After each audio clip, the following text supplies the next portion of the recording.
மா என்னங்கம்மா சாப்பிட்றீங்களா? சாப்பிடுங்க சாப்பிடுங்க. குழம்பு நல்லா இருக்கா? அதைத்தான் அப்பாட்ட கேட்குறீங்க. நல்லா இருக்காங்க.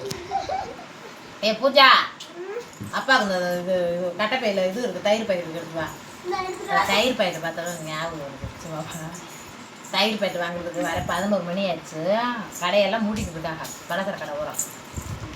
ஒரு இளவட்ட பையன் நின்று எனக்கு டீ குடிச்சுக்கிட்டு சிகரெட் அடிச்சுக்கிட்டு இருக்கு. அந்த அன்னைக்கு கடையை பூட்டிக்கிட்டு இருந்தார். எங்கள் வீட்டுக்காரரு நானும் சேமை கறக்கிறக்கெல்லாம் வச்சுக்கிட்டு மடியில் வச்சுக்கிட்டு இருந்தோமா, இறங்கி போய் வாங்க முடியல. ஏன்னா இந்த பையட்டை கொடுத்து விடுங்கண்ணே, ஒரு தயிர் பாக்கெட் இருந்தாப்புல. அந்த தம்பி வந்து அது கொடுத்துட்டு போச்சு. எப்போ காலை இரியா இந்த காசு கொடுத்துக்கிறேன் காலைன்னு சொன்ன உடனே அந்த பையன் நான் கொடுத்துக்கிறேன் காசு ஏப்பு அப்படின்னு. எங்கள் அம்மா சொன்னது மாதிரியே இருக்குக்கா நீங்கள் சொன்னது. எங்கள் அம்மா அப்படித்தான் சொல்லுவாங்க. என்னைய என்னமோ ஒரு பேர் சொல்லி சொல்ல தெரில, அந்த காலைன்னு சொல்லி கூப்பிடுவாங்க. நீங்கள் சொன்ன உடனே எனக்கு ஞாபகம் வந்துச்சு, நான் கொடுத்துக்கிறேன்னுச்சு. பாவம். அப்படி நம்ம பேசுகிற பேச்சுதா கத்தாதிக்கடி. அப்படி நம்ம பேசுகிற பேச்சுக ஒரு மனசை சந்தோஷப்படுத்துகிறப்போ நம்மளுக்கு நல்லா மனசு நிறைவாக இருக்குது. இருக்கட்டும் யா இருந்தாயா அப்படின்னு கொடுத்துட்டு வந்தேன். சரிங்கம்மா அப்படின்னு அந்த பிள்ளை சொல்லிச்சு. தயிர் பாக்கெட்டு வாங்கிட்டு இப்படியே வந்து சாப்பிட்டுக்கிட்டு இருக்கோம். அப்படித்தான் நம்ம பேசுகிற பேச்சு மொழி பேசுகிற வார்த்தையிலேருந்து வாயிலிருந்து வர்றது எல்லாரும் எல்லா தனமும் நினைக்க மாட்டாங்க. நல்ல வயல்களும் நல்ல மனுஷங்களும் நல்ல ஆம்பளைகளும் இருக்காங்க. ஒரு சில பேர் இருக்காங்க.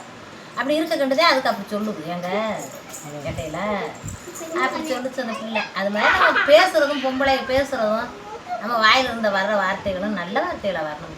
நான் சொல்கிறது ரைட்டாக தப்பான்னு தெரியல. அந்த பிள்ளைக்கு அந்த பையன் அப்படி சொல்லவும் எனக்கு அப்படி ஒரு சந்தோஷமாக இருந்துச்சு. நான் என் மயனை அப்படித்தான் கூப்பிடுவேன், காலங்கண்டு சர்மா காலங்கண்டே அப்படின்ட்டு. அதே மாதிரி தான் அந்த பையன் ஒரு பேர் சொல்லிச்சு. உங்களுக்கு ஞாபகம் வச்சுவேன், பேர் சொல்லிச்சு ஞாபகம் இல்லை. அப்படி காலங்கண்டு அவங்க அப்பாவுக்கு அவங்க அம்மா கூப்பிடுமா, நான் காலை இரியா காலை நான் காசை கொடுத்துக்கிறேன் அப்படின்ட்டு. அந்த நிமிஷம் அப்படி சொல்லுவோம்.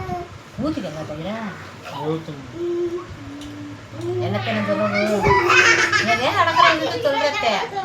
நம்ம பேசுகிற வார்த்தையில் ஒரு பிள்ளையை சந்தோஷப்படுத்தணுமே என்று ஒரு இதில் உங்கள்கிட்ட சொல்கிறேன். லைக் பண்ணுங்க. எதையோ பேசிட்டு எதையோ கடையை போட்டுக்கிறோம். அடியே அடியே அவளை போட்டு ஏன் அப்படி அப்படிங்கிறேன். அச்சா அது என்னண்டோ வருது, சாப்பிட விடுங்க.